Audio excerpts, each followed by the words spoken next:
Bonjour à tous, bienvenue sur Voir Autrement NC, la chaîne qui donne la parole à l'handicap. Ben voilà une nouvelle vidéo où on va parler émission radio en partenariat avec la radio de Jido, Handispic, l'association Les Robinson et notre sponsor la SFAC. Tout l'univers de l'automobile se trouve à la SFAC.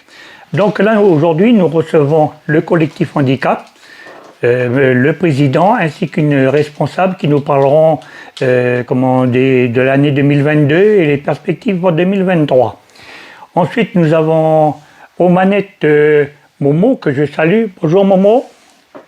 Et puis là, monsieur Alexandre Courteau, qui est le co-animateur de la radio de Jido et qui fait partie de l'association Les Robinson. Et puis là, l'animateur, monsieur Jean-Michel Goretsch. Bonjour Jean-Michel. Bonjour.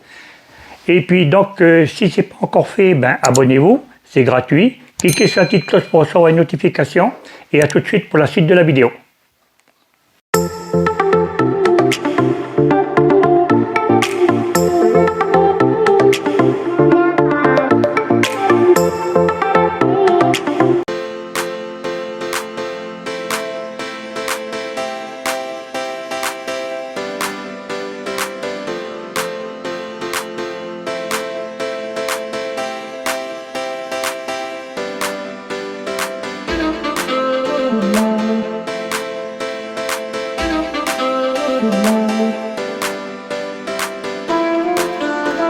Et voilà, encore une nouvelle émission Handispic, l'association Les Robinson est heureuse de vous accueillir à nouveau sur le 97.4 RDK Canal K. On est heureux de à nouveau partager un nouveau moment avec vous, la famille.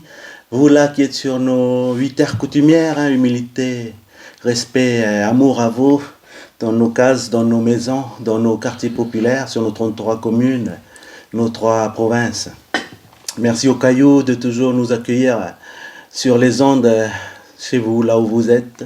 L'association Les Robinson vous salue là pour encore un nouveau partage. Un grand merci encore à la famille Jido de toujours nous ouvrir depuis 2015 la grande case de la RDK dans le partage sur le handicap. Voilà, c'est toujours une joie pour nous de venir vous partager cet univers, parce que vous savez qu'on fait partie de la société, le handicap, ça touche toutes les couches de la société, toutes les ethnies, et c'est des histoires de vie comme ça, qui sont là dans notre pays et qu'on veut vous partager. Donc voilà, on salue encore toute la famille à l'écoute, remercier encore les éditions Edipop là, qui gèrent la station Jido. Toujours l'esprit de reconnaissance, parce que ça fait partie du pays, ça, l'esprit de reconnaissance. On doit toujours rendre là ce qu'on nous apporte tous les jours au quotidien.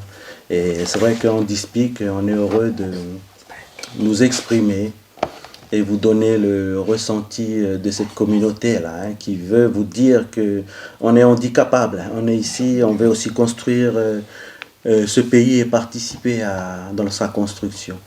Donc, on remercie nos partenaires. Là, le grand frère Michel et sa chaîne YouTube Voir Autrement NC. C'est au cas où vous n'auriez pas tout écouté l'émission. Vous pouvez faire mieux que l'écouter, voir aussi les images, voir les visages des personnes qui sont là à l'antenne, qui vous partagent les ondes là ce matin.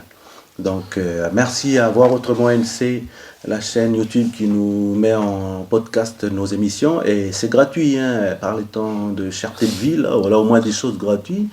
Abonnez-vous, pour encourager aussi le grand frère malvoyant c'est du boulot de personnes en situation de handicap, donc c'est encore un exemple parmi tant d'autres des belles choses qui sont faites là sur le terrain. On salue aussi l'univers de l'automobile. Pourquoi je parle de l'univers de l'automobile? Parce que vous savez, on a besoin de sponsoring là, donc un grand merci à la SFAC de son soutien pour l'association Les Robinson, parce que maintenant on peut plus venir comme ça aussi sur les ondes. Il faut aussi qu'on soit solidaire de la famille à nous là, au niveau de la case de la radio. Donc on amène aussi avec nous dans notre sillage nos sponsors. Donc voilà, la SFAC là, c'est pour son soutien. Un grand big up à eux de permettre aux Robinson de pouvoir continuer à venir dans ce rendez-vous chaque mois, quoi. Salutations, monsieur mon petit frère. Oui, bonjour à tous. Bonjour à tous. C'est un grand plaisir d'être là. Et t'es qui, toi? Dis un peu à la famille. Moi, c'est Alexandre Cortot. Je suis co-animateur de cette émission. C'est lui, il est vrai. Voilà, vous avez vu, hein, ce petit jeune, il est déjà là sur les ondes depuis plusieurs émissions. Hein, vous reconnaissez sa voix. Je suis fier de mon petit frère. C'est aussi ça, le travail de l'handicap. Hein, c'est aussi travailler son estime de soi à travers aussi ce genre d'outils que sont la radio. Les gens, ils ont peur de parler, de s'exprimer. Nous, on utilise aussi nos outils qu'on se met en place là pour aussi aider nos jeunes à avancer de l'avant. Et moi, je suis fier de mon petit frère Alexandre. Merci à lui de montrer aussi l'exemple, parce qu'il me montre aussi l'exemple à travers son militantisme. Ce matin, à la famille, on va recevoir encore une de nos autres cases aussi, qui œuvre aussi pour défendre le droit du handicap. Hein. C'est une de nos grandes maisons là que l'on a mis en place et avec qui on a pu aussi faire beaucoup d'avancées au niveau institutionnel, au niveau du droit et de la défense des personnes en situation de handicap. Ce matin, on va accueillir le collectif handicap là, qui est représenté par son président et une de ses coordinatrices responsables là. Monsieur le Président Jean, bienvenue sur les ondes. Bonjour, bonjour. Merci cher ami, merci Radio Didio de nous accueillir pour nous permettre de nous exprimer. Merci à l'équipe d'avoir préparé cette émission et nous permettre également de venir dire certaines choses. Et malgré qu'aujourd'hui, 1er avril, ne vous inquiétez pas, tout ce qu'on va dire, c'est du vécu, du réel, et c'est de l'affirmatif. Donc, en tout cas, merci à toute la bande. Oh les petits gens. Et on accueille aussi sur les ondes une petite sœur qui nous a rejoint sur le front de lutte. Elle va se présenter. Bonjour à tous, donc je suis Jade Barbu, responsable du collectif handicap. Et comme le disait notre président, nous sommes très fiers de pouvoir participer à cette émission, car il est aussi important de donner de la place et de la visibilité à la thématique qui est le handicap.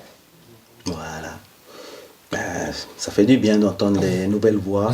Donc merci à Jade, merci à Jean d'être là sur les ondes avec vous, la famille, hein, d'être là parmi vous. Voilà, le collectif handicap, hein, c'est une grande maison aussi là. Vous le connaissez déjà, hein, parce qu'on l'a déjà invité sur d'autres émissions, d'autres années, mais on ne peut pas démarrer nos saisons d'émissions sans faire venir le collectif handicap, parce que les dossiers avancent aussi. Hein, donc il y a toujours une évolution et il faut qu'on fasse un suivi, qu'on vous fasse aussi un retour de ce qui se passe sur le front de lutte du social handicap. Et quoi de mieux que le canal historique de notre lutte au niveau du pays. Le collectif handicap, son bilan, c'est quand même une loi de pays obtenue en avril 2009 hein, avec un ancien gouvernement de M. Martin. Donc c'était de haute lutte à l'époque obtenue, et depuis le collectif il continue à préserver cet acquis, quoi, hein, tant bien que mal. Hein, on connaît tous la situation qui touche notre pays là. Donc voilà, hein, ça bouge, ça défend au mieux ce qu'on peut défendre encore. Hein. Jean, je parle du collectif là comme ça, mais brièvement, est-ce que tu peux nous rappeler son historique Oui, merci. Oui, chers auditeurs, chers auditrices, merci de nous écouter. Alors effectivement, l'historique du collectif handicap a été depuis 2004. Suite à ce manque de considération qu'il y avait à l'époque, un certain nombre d'associations se sont réunies et ont formé ce collectif. Et depuis 2004, il œuvre et il a beaucoup œuvré. Ça a été un des acteurs principaux dans la lutte pour la loi de 2009. Depuis, il continue effectivement tant bien que mal à être présent, hein, et je rappelle les principales missions du collectif, hein, qui sont de la défense, la promotion et l'accès aux droits des personnes en situation de handicap, hein, et bien sûr, bien entendu, avec les associations. Hein. C'est la sensibilisation et la formation aux spécificités du handicap, hein, On travaille beaucoup sur des projets, sur des actions avec des thématiques. Également, on est l'interlocuteur du monde et du secteur du handicap vis-à-vis des institutions. Donc à chaque fois qu'il y a un souhait et une attente d'amélioration, le collectif handicap est là pour porter la voix du monde du handicap auprès des institutions et de défendre justement, comme je disais, les principes et tous les droits. À travers collectif, on comprend donc un groupe, un ensemble. Combien d'associations composent aujourd'hui, il faut compter à peu près 36 associations. Hein. On était 37, mais bon, comme les temps sont difficiles, les situations économiques et financières sont de plus en plus dures et même difficiles. Donc certaines associations nous ont quittés ces derniers temps. Mais aujourd'hui, on est entre 35 et 36 hein, tout de même. Et on se réunit, hein, puisque le collectif est organisé sous forme d'assemblée générale, de conseil d'administration et d'un bureau qui est à l'écoute de l'ensemble des associations et qui est leur porte-parole. Donc le collectif est représenté sur les 3 provinces. Alors, bien entendu, là, moi, je parle au niveau territorialement, voilà. Hein, puisque c'est bien la force du collectif, hein, c'est qu'on représente l'ensemble des provinces, et donc on est en relation avec les 3 institutions provinciales, bien entendu, qui nous soutiennent régulièrement et dans lesquelles de provinces nous allons faire des actions, aussi bien dans le Nord. Là, cette année, nous avons programmé des actions aux îles, donc parce qu'il y a un besoin et une attente importante. On considère que le collectif, de toute façon, son action, et même ces associations sont issues des 3 provinces. Donc, on est le porte-parole pour l'ensemble de la population. Une question, monsieur Alexandre? Quel est l'objet... quelles sont les missions du collectif? Les missions, c'est un petit peu ce que j'ai décrit tout à l'heure. Hein. Les principales sont la défense, la promotion, hein. Et notamment tout ce qui est en termes de droit. Hein. C'est surtout le côté juridique hein, qui est aujourd'hui, dans le monde d'aujourd'hui, l'une des principales raisons de notre existence, puisque nous sommes dans la lutte des inégalités, puisqu'il faut les respecter. Nous sommes dans la lutte de l'accessibilité, dans l'inclusion et dans tout ce qui est droit et obligation pour les personnes en situation de handicap. Et un point fort du collectif, c'est qu'au travers de ces ateliers emploi, où il reçoit un certain nombre de personnes en situation de handicap pour les sensibiliser à aborder le monde du travail, donc avec des préparations en atelier hein, sur de l'insertion. On leur apprend à faire leur CV, on leur apprend à... D'abord, on les sensibilise sur l'orientation qu'ils souhaitent. Hein. Et donc, ces ateliers emploi sont un moyen très fort pour nous pour accentuer l'insertion des personnes en situation de handicap, insertion dans le monde du travail, hein, bien entendu. Et donc, on peut relayer avec d'autres entités après. Voilà, il y a plusieurs partenaires. Hein. Voilà, qui sont partenaires, hein, pour leur trouver du travail. Donc, je fais une petite parenthèse, notamment Partners Handicap, qui est une des structures en relation avec le collectif handicap, qui nous permet justement d'aider ces personnes qui sont issues des ateliers emploi pour essayer de leur trouver du travail. Et on va démarcher les entreprises justement pour notamment le respect de l'obligation d'emploi de 2,5% de leur effectif pour embaucher des personnes en situation de handicap, donc des travailleurs handicapés, donc des TH comme on dit.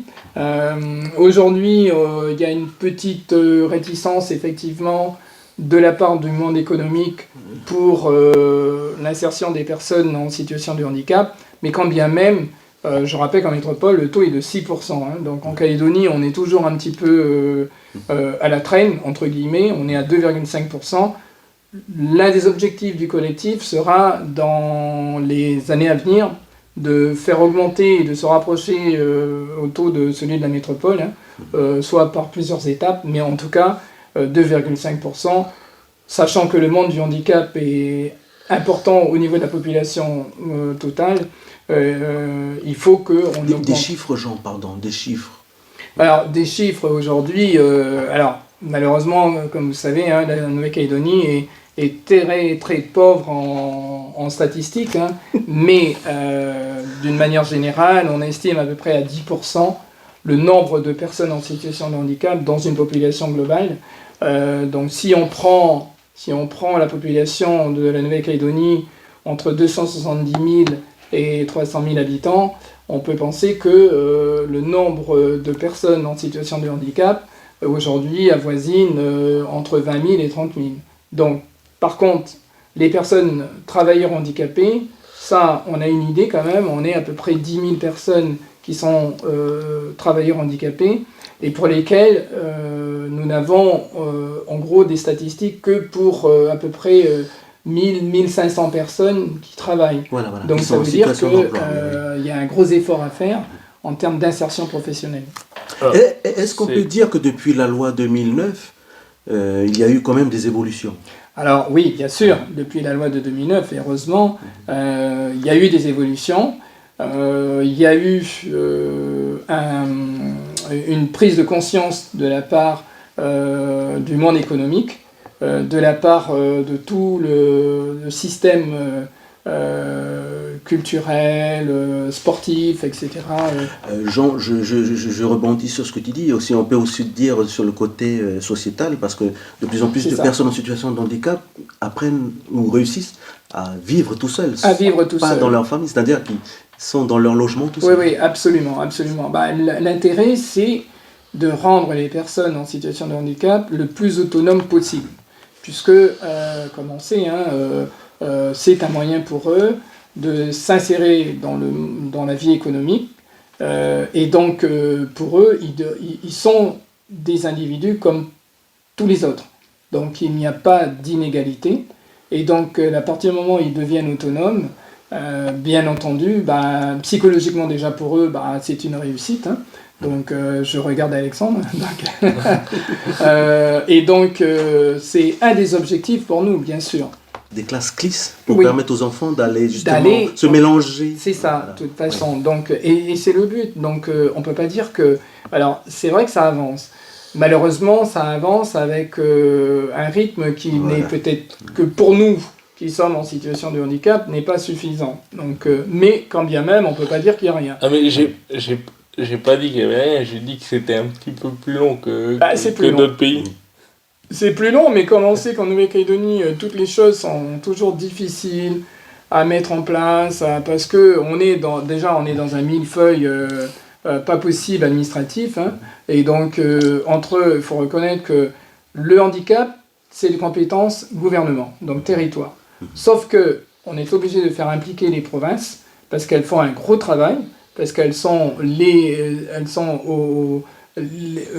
à l'écoute des populations régionales, puisqu'il y a 3 provinces, et sous les provinces, il y a les collectivités, les mairies. Et donc, déjà, tout ce qui est fait pour le handicap, c'est partagé avec les trois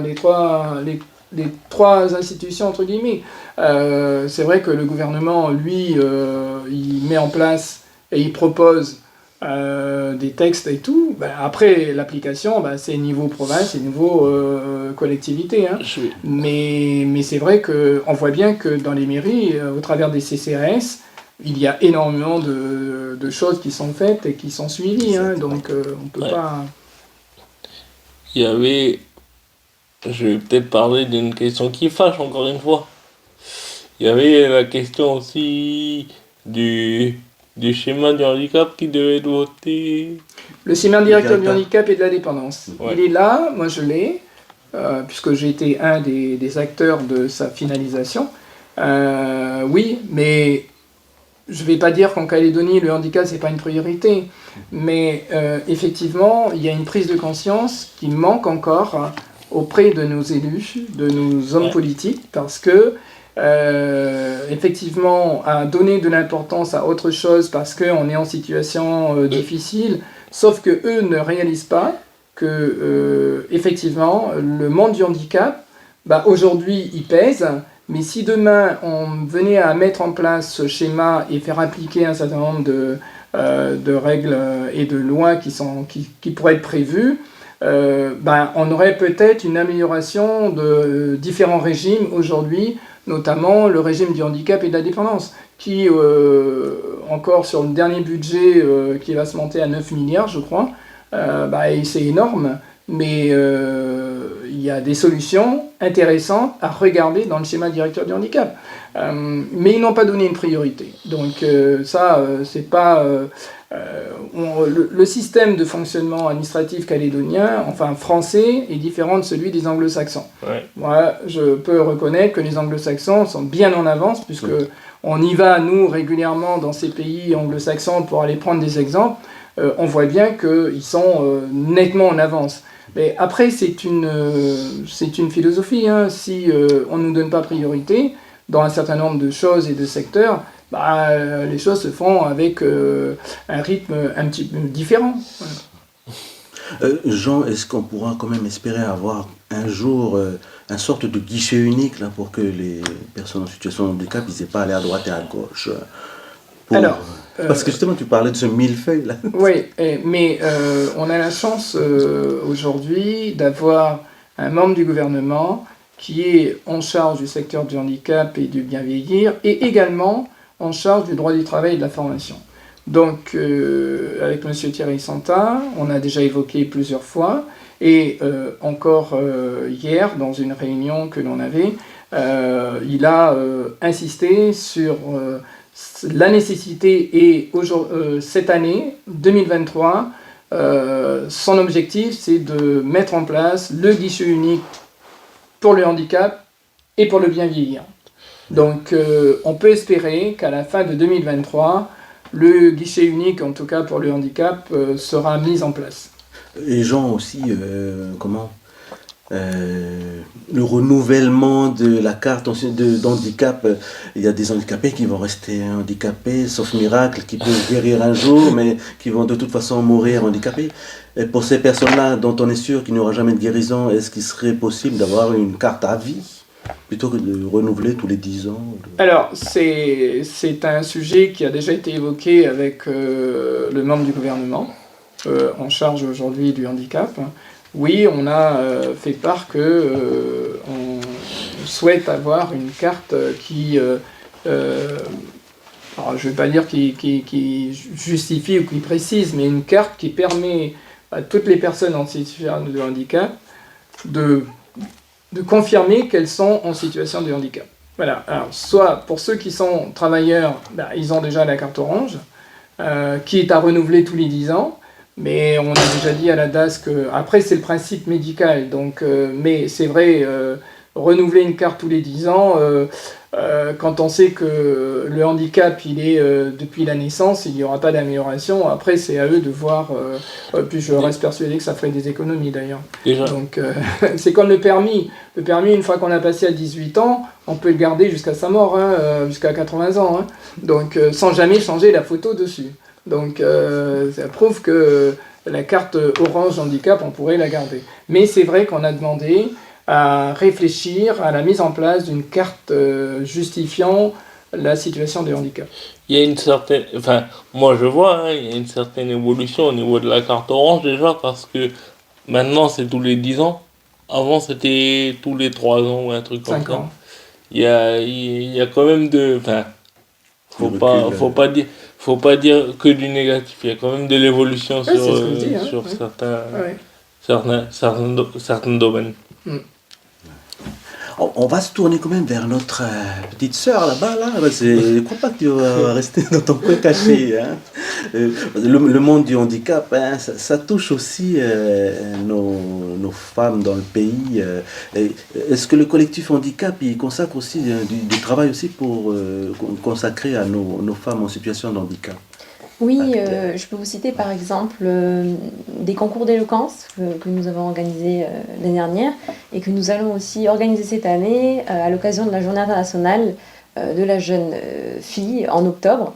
Donc l'idée sera donc de proposer à divers participants de s'exprimer sur la thématique des droits des femmes et notamment des droits des femmes en situation de handicap, puisque effectivement les personnes en situation de handicap étant des personnes vulnérables, les femmes sont souvent confrontées à des violences intrafamiliales et conjugales. Et donc, le collectif voulait, à l'occasion de cette journée, marquer le coup. Et donc, nous allons organiser ce concours d'éloquence grâce à une subvention de la province Sud. Vous allez faire une tournée des provinces ou ça va rester surtout sur Nouméa ce travail? Le concours aura lieu à Nouméa. Pourquoi pas le faire l'année prochaine en province des Îles et aussi en province des Nord. C'est une très belle suggestion, une très belle idée. Et donc là, pour cette année, donc on l'organisera sûrement au CIDFE, donc le Centre d'information des droits des femmes et de l'égalité de la province Sud. Du handicap et qu'on te découvre aussi. Est-ce que tu peux nous donner ton point de vue de toi en tant que jeune femme du pays là? Qu'est-ce que tu penses de cette situation? Parce que nous on te découvre, mais toi aussi tu dois sûrement découvrir notre communauté ou notre monde. Oui, ça c'est sûr. Donc effectivement, c'est ton point de vue personnel là. Oui, j'avais compris, merci. De ce que je peux dire, c'est que il y a de la volonté de la part de nos institutions calédoniennes de faire évoluer les choses, les représentations. Pour autant, on a encore beaucoup de stéréotypes en tête vis-à-vis des personnes en situation de handicap, notamment donc, dans le cadre du travail, Jean l'évoquait tout à l'heure. En dehors de ça, il y a aussi beaucoup de discrimination, que ce soit pour l'accès à une reconnaissance de handicap. C'est pas toujours facile d'obtenir les aides qu'on aimerait avoir et qu'on estimerait avoir besoin. Je confirme. Ne serait-ce que pour le logement, par exemple, les aides au transport. Il y a aussi donc un changement des mentalités de façon générale vis-à-vis de la population. Je pense par exemple aux personnes qui se garent encore sur les places réservées. Il y en a encore. Exactement, les places de parking qui sont réservées aux personnes en situation de handicap et qui sont souvent prises par des personnes dites valides. Et donc je pense qu'il y a vraiment un travail à faire aussi auprès de la population, des élus, comme le disait Jean, mais aussi donc auprès des enfants, des générations futures, Oui. pour éviter que les stéréotypes se reproduisent et essayer de faire évoluer les mentalités et ouvrir le champ des possibles. J'aime bien la représentation que tu peux en avoir parce que j'étais en ville il n'y a pas si longtemps et je vois une personne jeune et enfin peut-être elle a un handicap différent, je sais pas, mais je vois une personne jeune, valide qui a osé dire à l'ambulance « Oh ben je reste 5 minutes » et puis ben, pour en finir 10 minutes plus tard, on était toujours en train de attendre. Alors je dis à l'ambulance, ben, c'est interdit, mais écoute, garde-toi en double fil, parce que on n'a pas le choix. Enfin moi j'avais pas le choix au moment T, étant donné que j'avais un rendez-vous. Vous voyez, c'est... Il y a de l'évolution, mais il y a encore beaucoup de sensibilisation à faire. Oui, parce qu'effectivement, quelqu'un qui ne comprenne pas, bon, moi je vois tous les jours, je suis souvent au complexe de la Belle-Vie, et comme il y a des boîtes postales à la Belle-Vie, donc les gens se garent sur la place handicapés, en disant mais c'est juste 2 minutes pour aller chercher mon courrier. Bah oui, je sais, mais malheureusement, c'est 2 minutes, non. C'est débrouillez-vous, mais parce que la personne en situation de handicap qui va arriver, elle est complètement bloquée, même si c'est 2 minutes, ça va l'obliger à faire quelque chose, soit de tourner, soit de se mettre en double fil, et donc qui peut être dangereux pour elle, puisque les accès sont toujours un peu, vous avez vu les trottoirs et les accès à Nouméa, c'est pas, je parle pas de l'extérieur de Nouméa, mais à Nouméa c'est pas toujours évident, On a des poteaux qui sont à des endroits des fois bizarres et que quand on est en fauteuil ou quelqu'un avec une poussette, On est obligé d'aller sur la route. Voilà, après, il faut descendre faire, et être sur le bord du chemin. Donc c'est pas toujours... Ça me permet de rebondir sur la question de l'accessibilité Voilà, des personnes et en oui, et oui, situation de un handicap. grand sujet ça. Exactement, un très gros sujet, notamment vis-à-vis des logements, qui ne sont très rarement accessibles aux personnes en situation de handicap, étant donné qu'il n'y a pas de réglementation en la matière, uniquement pour les établissements recevant du public, mais pas pour les logements. Donc justement, nous interpellons les pouvoirs publics sur cette question d'accessibilité dans les logements, et notamment dans les logements sociaux, par exemple. Mais là, on interpelle les pouvoirs publics, mais Jean, Jade, est-ce qu'il ne serait pas possible aussi d'aller sensibiliser nos chers cabinets d'études architectes? Effectivement, les architectes, bien sûr. C'est eux à la base dès le départ, ou enfin je sais pas. Oui, Quand ils proposent leurs plans et tout. Oui, c'est eux qu'il faut... alors, effectivement, c'est eux qu'il faut sensibiliser déjà à la base, hein, parce que c'est eux qui proposent... Et qui sont censés réfléchir. Qui sont censés, tout à fait.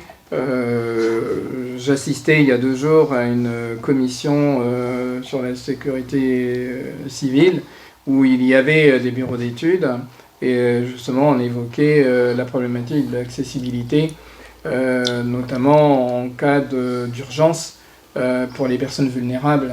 Donc imaginons dans un immeuble, voilà, et que l'ascenseur tombe en panne. Voilà. Personne dans un fauteuil. Des personnes voilà. en fauteuil. Voilà. Donc là, c'est une grosse problématique qui n'a pas suffisamment été prise en compte.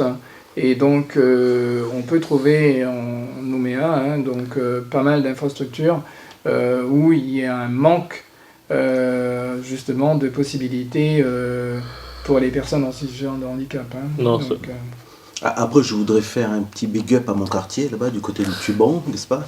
Oui. C'est un des quartiers récents de Nouméa où c'est vrai que moi, en situation de handicap, je marche, hein, je suis logé à l'étage. Mais je vois quand même qu'au niveau du quartier, une grande majorité des personnes âgées et des personnes sur fauteuil roulant occupent les logements du rez-de-chaussée. Voilà, ça fait que voilà, s'il arrive un problème, effectivement, pour ces personnes-là... Pas la priorité. Oui, devrait être les rez-de-chaussée pour les personnes voilà. En situation de handicap, en tout cas les personnes qui ont besoin de faciliter leur accès. Mais les choses avancent, effectivement, mais c'est pas... Parce que moi je dis toujours, notamment dans les secteurs administratifs, que n'oubliez pas, hein, le handicap, ça peut toucher tout le monde. Ouais. Tout le monde, et souvent au moment où on s'y attend pas. Toujours. Ouais. Donc quand on est comme nous en situation de handicap de naissance, bon, c'est ok, ça c'est les... On a pris l'habitude de vivre. Voilà, on a l'habitude. Mais moi je rencontre... des accidentés de la vie. Par le biais de l'insertion professionnelle que je fais, que j'essaie de développer pour les travailleurs handicapés, la majeure partie, 80% du vivier de personnes que j'ai, sont des personnes qui ont eu un accident de la vie. Puis, donc, quel que soit le type d'accident, croyez-moi, c'est très douloureux pour eux. Oui. Mais voilà, après, ils sont devant moi et ils disent, je pensais pas. Non, on pense pas de toute façon parce qu'on s'y attend pas. Donc, on peut pas savoir. Donc, ce que je dis à tous nos responsables, c'est n'oubliez pas, ça peut arriver à tout le monde. Donc, voilà, donc ce sont des problématiques qu'il faut que nos administrations et nos institutions aient toujours conscience que dans le monde d'aujourd'hui, il y a des gens qui souffrent parce qu'il y a soit des inégalités, soit des problèmes. Quelqu'un qui a une difficulté d'accès, quel que soit par rapport à sa circulation où il veut accéder à un bâtiment ou autre, quelqu'un qui a un problème parce qu'il est malvoyant ou malentendant, c'est de la souffrance pour ces personnes. Donc il faut aussi que nos politiques, nos institutions aient toujours conscience qu'ils peuvent avoir de toute façon Et puis dans le monde d'aujourd'hui, toutes les familles ont quelqu'un qui a plus ou moins une difficulté et qu'ils sont sensibilisés. Donc s'ils sont sensibilisés, ils doivent faire en sorte que on fasse évoluer la vie du monde du handicap, quoi, dans une amélioration pour eux de tous les jours, quoi. Moi, je voulais juste rebondir sur un truc, c'est que au niveau des papiers pour les personnes en situation de handicap, on devrait trouver une solution pour non seulement le guichet unique, mais faciliter aussi les démarches, par exemple. Parce que moi, j'ai des amis qui sont en situation de handicap, mais qui sont pas reconnus en situation de handicap. Donc, ils n'ont pas le droit aux aides, peu importe l'aide d'ailleurs. Ils n'ont pas le droit aux aides. Ils ne sont pas reconnus parce sont- qu'ils n'ont pas fait Ils ou n'ont parce qu'on ne les a pas reconnus en situation de handicap. Parce que on les a pas reconnus en situation de handicap et que les démarches sont tellement longues à effectuer que ça en décourage certains. Et c'est malheureux d'en arriver là. Une simplification Voilà. de la reconnaissance, Juste ce une genre. C'est possible. simplification. De toute Alors, façon, on sera toujours obligé de passer par le docteur pour. oui, c'est le oui, docteur mais qui va c'est que faire les la procédures administratives françaises sont dans une norme qui sont effectivement dans une norme qui est un petit peu rigide. Bon, Justement, après, ça, pardonne-moi Jean, justement comme tu dis ça, je rebondis. Le collectif handicap, il va forcément faire ses propositions pour, à l'heure où on parle de avenir institutionnel et tout, est-ce qu'on peut penser, enfin on peut compter sur le handicap, le collectif handicap aussi pour dire que dans cet avenir institutionnel, il faut aussi penser à notre avenir à nous, les personnes en situation de handicap là. alors, Parce que comme c'est oui, pris en mais compte, on ne fait que ça tous les jours. Alors Jade, qui est arrivée l'année dernière, en cours d'année, nous rejoindre, elle a découvert que le combat, il est permanent, il est journalier. On a déjà interpellé l'État pour dire qu'on souhaitait être dans la boucle pour les différentes discussions sur l'avenir du pays, parce qu'il y a un certain nombre de points qu'il faut prendre en considération dans l'approche et dans la mise en place d'une nouvelle structure de fonctionnement et de gouvernance du pays. C'est tous les jours que nous avons, donc Jade elle peut en témoigner puisque elle est tous les jours, on a en permanence des interpellations à faire parce que notre combat il est permanent. Donc je ne sais pas si tu veux dire 2 mots là-dessus, Jade. Effectivement, le combat est permanent, mais je voulais revenir aussi sur ce que Jean disait par rapport au fait que ça pouvait arriver à n'importe qui, et c'est complètement vrai. C'est-à-dire que au niveau des enfants en situation de handicap, la plupart ont des troubles qui vont être cognitifs.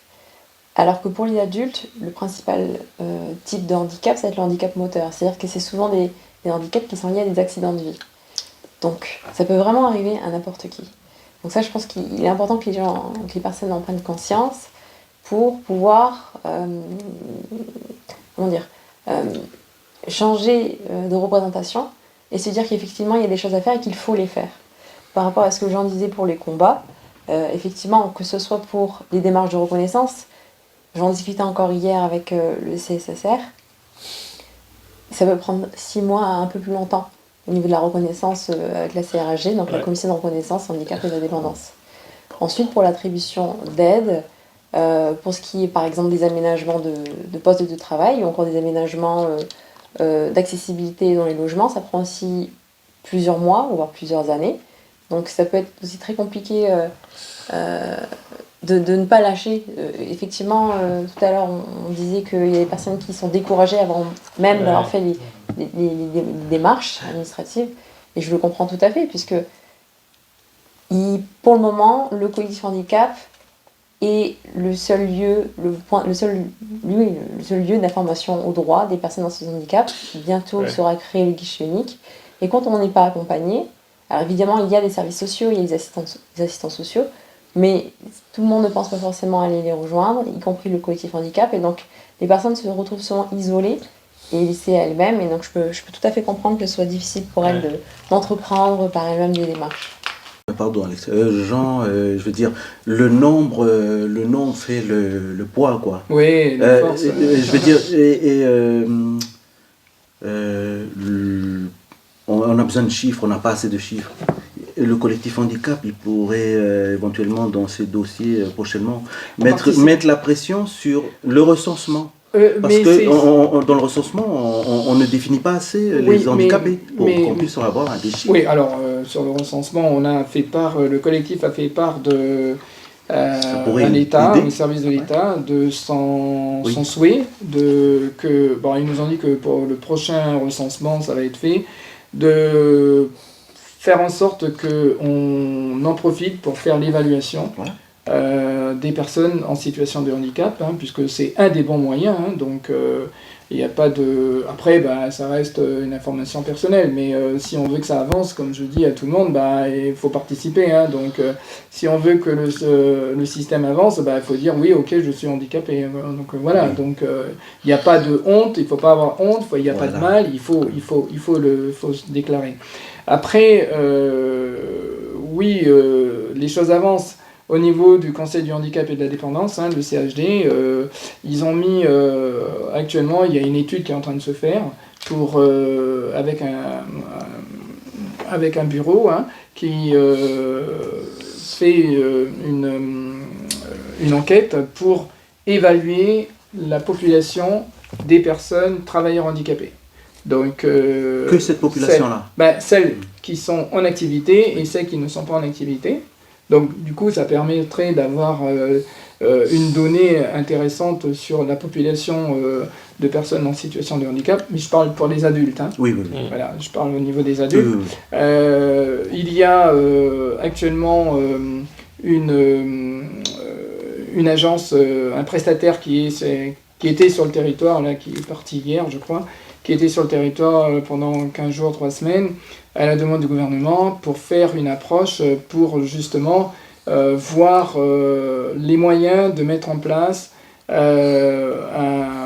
une organisation, pour pas dire une organisation d'observation de données pour tout ce qui concerne santé, handicap, bien vieillir. Donc oui, les choses avancent, mais je l'ai dit tout à l'heure, en Calédonie, c'est step by step. Donc on a oublié qu'il fallait se lever, se coucher, donc les choses se font avec une... voilà, faut pas trop demander, mais les choses avancent. Pardon. Pas plus tard que hier, je faisais des démarches pour relancer mon dossier de logement. Un organisme, pour pas le citer, m'a gentiment répondu « Ah il faut repasser chez nous, refaire le dossier, parce que vous êtes pas passé au bon endroit. » Je dis « Mais vous n'avez pas dans votre base de données, vous n'avez pas une possibilité de regarder, parce que je sais que je suis passé, j'ai le récépissé avec moi, il faut que je repasse encore refaire le même papier. »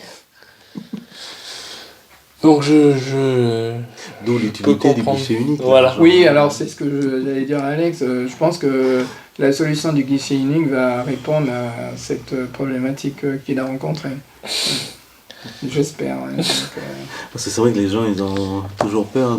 Ils se découragent très vite quand il s'agit de paperasse administrative. Après, il y en a des guichets pour les personnes en situation de handicap à certains endroits, mais ils ne servent pas. Moi j'ai été au commissariat il y a quelques mois et j'ai été pour faire voir un peu comment ça se passait, parce qu'on faisait ça avec la PEHNC, voir un peu recenser un peu les guichets et tout ça, et on m'a dit il y a un guichet mais il est rempli de papier, donc on peut pas l'ouvrir. Alors s'il y a un guichet et qu'on peut pas s'en servir, à quoi elle va servir? Excusez-moi. Mais non, mais c'est bien que tu le soulèves. Non, il y a guichet. Oui, voilà. Jean, Je veux quand même revenir un peu sur le passé. Là, on vient tous de vivre sur cette planète une crise sanitaire majeure. Là, comment le collectif handicap a pu traverser enfin, est-ce qu'il l'a bien traversé? Vous avez une forme de rapport, de synthèse, de retour de comment Oui. on a pu surmonter, enfin nos gens Oui. ont pu surmonter cette Alors, période Covid là. on a fait un rapport. Ouais, on n'a pas trop de sur, traumatisme là si, dans nos- Ah, si, eh on a oui. fait un rapport Ah oui, ah oui. que l'on a transmis aux différents responsables, parce qu'on nous avait demandé également le retour de la situation du secteur du handicap pendant la période Covid. Ça a été une période douloureuse, Eh oui. on a été impliqués, on a participé, hein, donc alors moi j'ai été au collectif en tant que président à la fin. Au début, j'avais la chance d'être collaborateur au cabinet du gouvernement en charge du handicap, et donc j'ai beaucoup aidé d'ailleurs le collectif. On a mis en place toute une batterie de mesures et de suivi. Ça n'a pas été facile. Il a fallu que le collectif intervienne plusieurs fois pour réclamer un certain nombre de choses pour les personnes qui étaient en autonomie chez elles. C'était pas évident. J'ai à l'époque aidé le collectif à mettre en place par pictogramme la fiche d'autorisation, l'attestation de circulation, etc. Parce que c'est le collectif, effectivement, qui nous a interpellés pour nous dire mais attention, il faut faire une attestation différente des autres. Donc, ça n'a pas été. Voilà, il a fallu que le collectif intervienne pour qu'on fasse ça. Mais ça a été très douloureux. Alors, on a fait un rapport pour que si une situation similaire se renouvelait, qu'on soit suffisamment préparé pour y faire face. J'en veux pour preuve, aujourd'hui, on est inclus dans la commission de la sécurité civile pour tout ce qui est, justement, ce que je vous disais il y a 2 jours, j'en parlais, pour tout ce qui est les personnes vulnérables.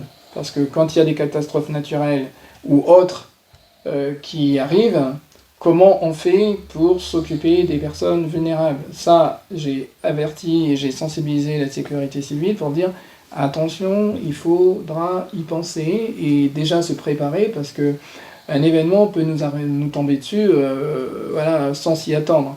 Donc oui, alors pour répondre à ta question, oui, on a été sensibilisés, on a fait un rapport que je pourrais venir un jour en faire part et puis donner quelques précisions. Parce que bon, c'est un petit rapport quand même. Oui, hein, j'imagine. Parce qu'il y avait quand même pas mal de points. Justement, par rapport à ce rapport, moi, de ce que j'en ai retenu principalement, ça a été le manque d'accessibilité à l'information, en fait. Oui. Durant la période de confinement, qui a isolé beaucoup de personnes. Donc, évidemment, il y avait, heureusement d'ailleurs, il y avait leurs proches qui étaient là pour leur expliquer la situation, le pourquoi du comment, parce que c'était quand même une crise sanitaire mondiale, et donc pas évidente à vivre ni à comprendre, avec beaucoup de polémiques aussi autour. Et donc il y a eu, globalement, de ce collectif a remarqué, c'était qu'il y avait un manque d'accessibilité à l'information, notamment pour les personnes qui sont sourdes, malentendantes, mais aussi qui ont des handicaps cognitifs, donc ne serait-ce que pour comprendre en fait la situation. Donc effectivement, il y a eu un effort de la part du gouvernement qui avait mis en place un vidéoclip expliquant les gestes barrières avec du sous-titrage, ce genre de choses. Pour autant, pour les séances publiques, par exemple, qui étaient à un moment donné quasiment quotidiennes, il n'y avait pas de traducteur en langue des signes française, par exemple. Il y en a eu après. Il y en a eu il y en a eu après, à la demande. Certaines, mais pendant un long moment, les personnes étaient laissées à la demande du collectif, d'ailleurs. Donc, ou alors, ne serait-ce qu'utiliser la méthode facile à lire et à comprendre pour les personnes qui ont des handicaps non cognitifs, mais aussi pour les personnes qui sont illettrées. Il y en a aussi pas mal en Nouvelle-Calédonie, on a un gros problème d'illettrisme. Donc, il faut vraiment travailler sur l'accessibilité à l'information, à la diffusion, à la compréhension. Voilà. Excellent. Les amis, on s'approche vers la conclusion de l'émission, mais avant la conclusion, Jade et Jean, perspectives et projets à venir là, pour cette année là, du collectif handicap, vous avez une liste vous avez un planning déjà Et ma chef, elle a tout ça. Hein. Tu Pour peux 2000 nous... Elle nous en met tous les jours. C'est son objectif. Hein. Pour 2023, évidemment, nous souhaitons poursuivre le développement du point d'information au droit et de nos différentes activités, y compris donc en province Nord et Île. Nous souhaitons aussi donc poursuivre notre dialogue institutionnel à travers des rencontres régulières avec les pouvoirs publics, ainsi que par le biais de nos représentations en commission. On n'en a pas évoqué, mais effectivement, le collectif est présent dans une vingtaine de commissions institutionnelles, que ce soit pour les commissions, pour l'orientation scolaire, mais aussi pour les démarches de reconnaissance, ce genre de choses. Donc, on souhaite aussi donc poursuivre nos différents ateliers emploi, on l'a évoqué tout à l'heure, ainsi que nos différents accompagnements individuels. Nous souhaitons poursuivre aussi notre projet de création d'un diplôme universitaire sur le handicap. Voilà, je ne sais pas si vous le savez, mais en tout cas, ça fait bientôt 1 an que le collectif travaille sur le sujet avec l'Université de Nouvelle-Calédonie. Donc, nous continuons de poursuivre ce projet de diplôme universitaire pour 2023. Nous avons aussi pour projet d'intégrer le dispositif Aller Vers, qui est un dispositif du gouvernement qui consiste à aller au plus proche de la population pour leur apporter des informations à travers un bus itinérant en fait. Donc le bus se déplace de commune en commune, fait une petite tournée et donc il est coordonné par la Croix-Rouge, subventionné donc par le gouvernement et donc des associations montent dans le bus pour tout simplement aller à la rencontre des personnes, les sensibiliser, les informer sur les droits et donc le collectif intégrera cette année les tournées et donc se dépassera en province Nord et nous l'espérons aussi en province des Îles. Enfin, donc, on a aussi un gros projet de poursuite d'une résidence inclusive avec la SEMAGLO, portée par la SEMAGLO, ainsi que la province Sud. Donc, Ça s'appelle Opal. Opal, oui, la résidence Opal, effectivement. Donc l'idée de ce projet, c'est, on en parlait du logement, justement, c'est de faciliter l'accès au logement des personnes en situation de handicap. Et donc cette résidence a pour objet de favoriser la cohésion sociale et le lien social entre les différentes personnes en situation de handicap, mais pas que. C'est-à-dire qu'on est aussi nous sommes aussi dans une logique d'inclusion. Donc cette résidence d'une vingtaine de logements, de places, aura environ 16 places réservées à des personnes en situation de handicap, pas que moteurs, je précise, il y aura différents types de handicap, oui. Effectivement. Et donc les logements seront adaptés à ces différents types de handicap, et donc les personnes en situation de handicap seront prioritaires pour l'accès de ce logement, de cette résidence, qui nous l'espérons sera lancée en 2024. Voilà. Sacré programme. Voilà, c'est pas mal de choses. On a du travail, je ne peux pas dire on est H24, mais on n'arrête pas. Et donc, bah oui, parce qu'il y a des attentes, il y a un besoin.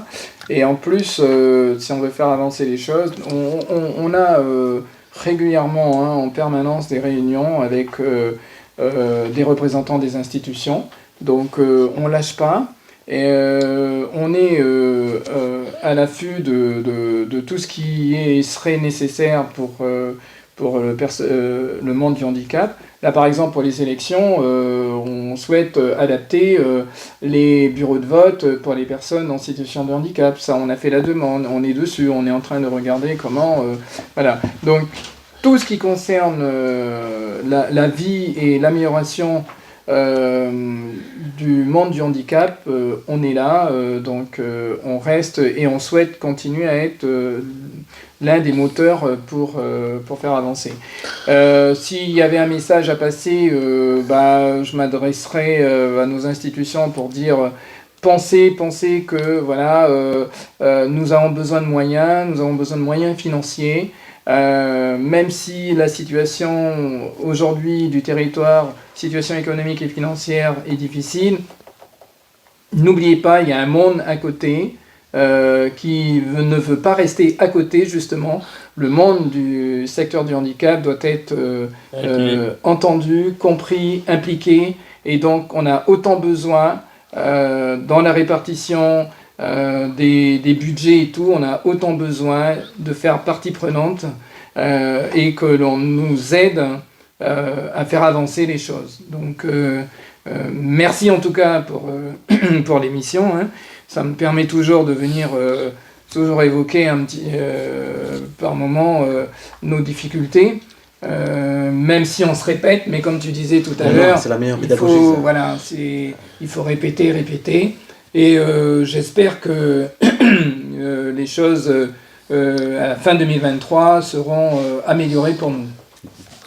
En tout cas, nous serons toujours présents et favorables pour venir vous accompagner pour ces émissions, et on remercie les auditrices et les auditeurs qui nous ont écoutés. On souhaite que Radio Didio continue à être partenaire avec nous pour faire écouter notre voix. Merci Jean.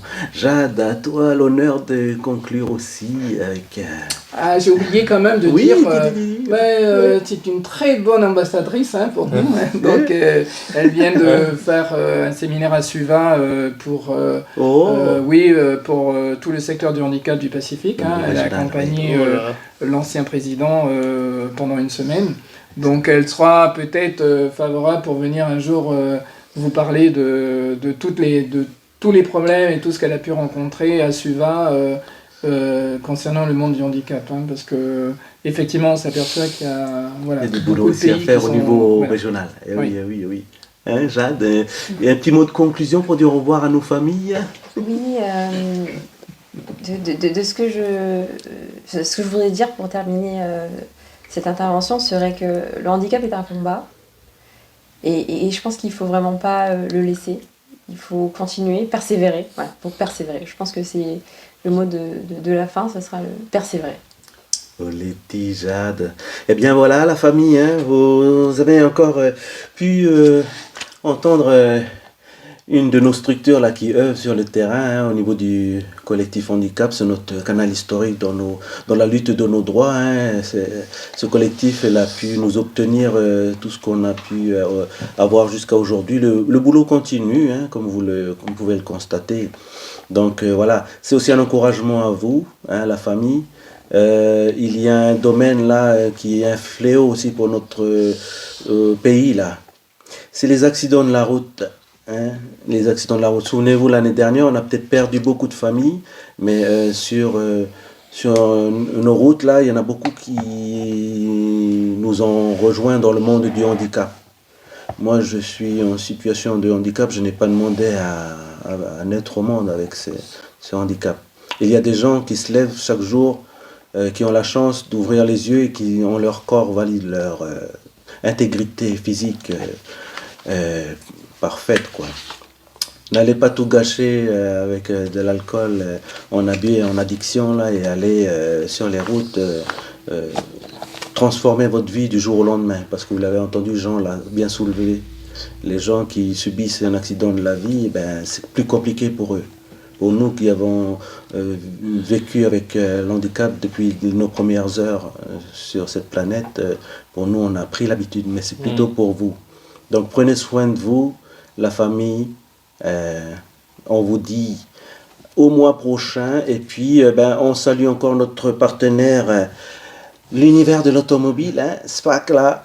On est obligé de faire un petit coucou à notre partenaire parce que sans lui on ne serait pas là sur les ondes pour vous faire un petit handispic encore chaque mois. Donc merci à Momo, merci à la RDK, merci à Voir Autrement NC, à toute l'équipe du collectif handicap, et les Robinson vous saluent bien. Merci Michel. Merci. Merci. Merci. Oletti. Oletti. Oletti.